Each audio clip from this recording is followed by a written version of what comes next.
Hello crafty friends, today I'm working in my handmade art journal and I'm going to be making a quick Valentine's Day inspired spread.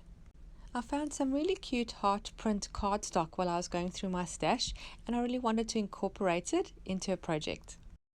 I'm going to start by adding some collage pieces. I've just gone through my stash and selected a few pieces that I like that I think will suit the overall theme. I add pieces down just randomly with some Mod Podge. You could also use craft glue or gel medium.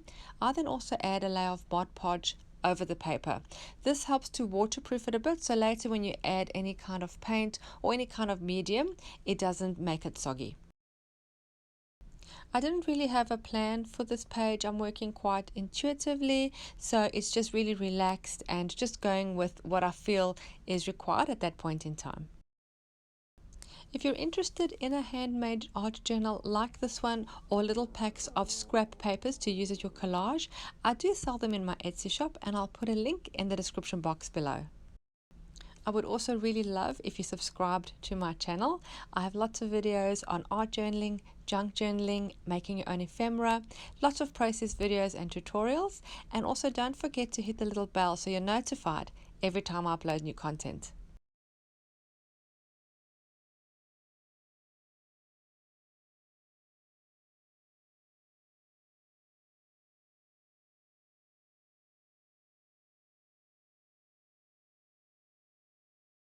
I'm also going to add a few pieces of some handmade collage paper that I made. Just super easy and super fun. I do have a video on how I did that and I'll put a link to the video in the description box below.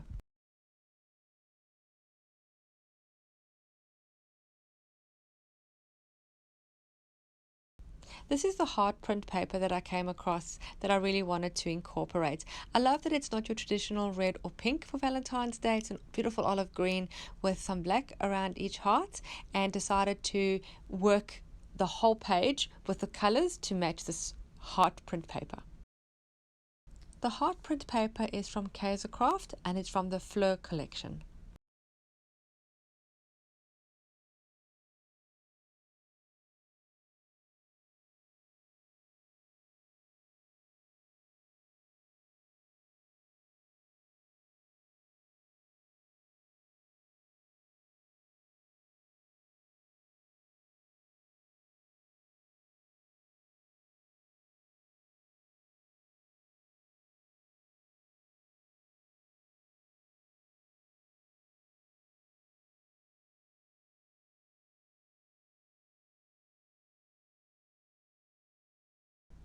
I'm using my sentiment stickers and I'm taking out a few words that have to do with love, like romance or to love you, and just sticking them randomly all over the paper just to add a little bit of additional interest in the background of this art journal page.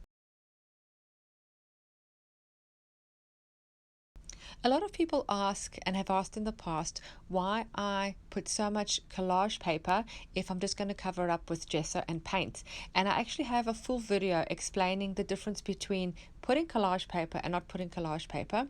And I will link that in the top right hand corner now if you'd like to have a look at that video and see the difference between the two and why I always use collage paper in my art journal pages.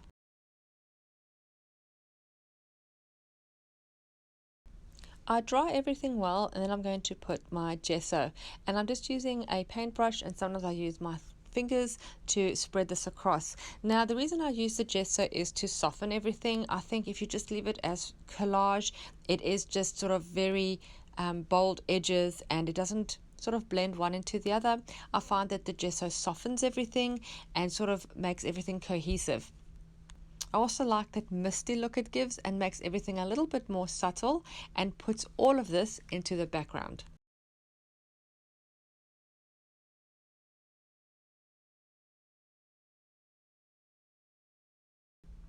I don't put an even layer of gesso. I make some areas with more gesso, some lighter, so you can see the different contrasts of what shines through from underneath. Some, a lot of it shines through, some just a very little of the design shines through, but I think that's what adds interest to a piece.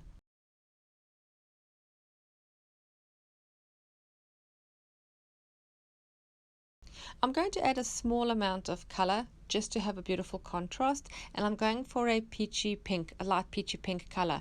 And I got this color on the flip side of the hard print paper because it's a coordinating range.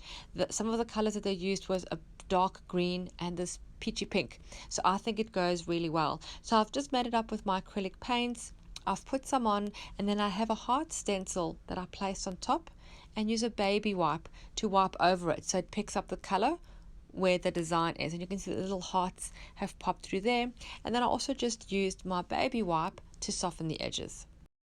On the other page, I'm using the stencil the traditional way, and I'm using my paintbrush, and maybe not the best idea because it didn't really leave a crisp edge around each design. It's a bit more blobby because I used the thick paint with the paintbrush, but that's okay. We can make it work. I'm going to blend some in with some water and let it run down so the color softens a bit and spreads a little bit over the page, so it's not just sort of stuck down in certain areas. We're going to let it bleed through some of the other areas of the page and make it a bit more subtle. I decided to use my finger to smooth out some of the blobs that were left, so the heart shapes have sort of disappeared, but that's okay. It's looking a little better. I wasn't really liking that they were not really hearts, so now they're just little blobs, but the color matches well and it will work. I'm now just adding some dark green watercolor just straight out of the tube, very, very lightly, just to add a touch of color. I don't want anything too bold. I do want it soft and subtle. I do like some areas of just plainness and just white. So once everything is dry, I just go back with the gesso, and using my finger, I add a bit more white in certain areas and leave it quite stark and bright. I want to add some wording, so I'm using a matching colored Posca pen, and I've just taken a couple of lines from one of my favorite love songs that means something to me, and I'm just jotting those down just in the middle of the page and emphasizing some of the hearts with the Posca pen. On the reverse side of the heart print paper, there was these other prints that have love you so much and some X's and O's, and you can see that's pink and green that I was talking about, and this beautiful flower that I'm just going to fussy cut and just position these as my focal points across the pages.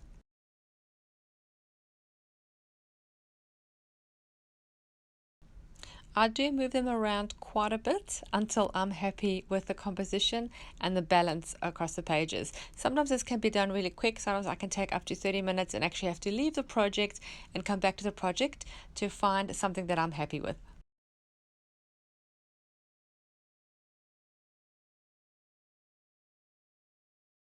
Once I'm happy with where my focal points are going to go, I'm going to stick those down. Again, I'm using Mod Podge only because it's on my desk and it's handy. You could use gel medium or even craft glue.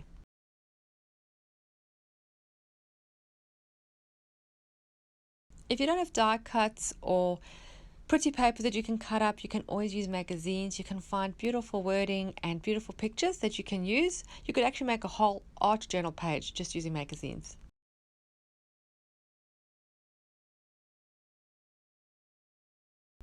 I'm using a black fine liner pen just to go around the love you so much focal point so it can stand out a bit as it is the focal point. I go over it a few times. First I did it quite neatly, and then I sort of just went as if it was very roughly hand drawn to make it a little thicker and a bit brighter. I'm feeling that the handwritten words behind my focal point are too bright, so I want to tone them down with some gesso. As I add the gesso, it goes against the black ink that I've just added from the fine liner and causes it to smudge, but actually I do quite like that, so I make it the same way all the way around. Sometimes little accidents that happen are happy accidents, and then you use that method or technique in future projects.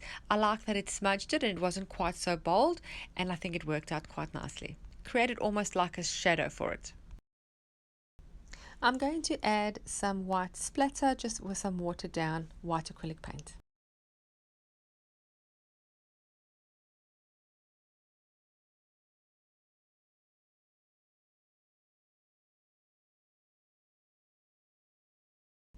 I've then cut out one of the little hearts and I've added it to the bottom left hand corner of the love you so much. I just feel that balances it out well, and I like to have one heart that's sort of the natural color, not with the gesso over it. It's quite bright, and I do love that olivey green color. I then take a black watercolor pencil. I'm thinking to frame the flower to make it stand out, but as I start I realize I don't like this, so I've just used a baby wipe to wipe that off.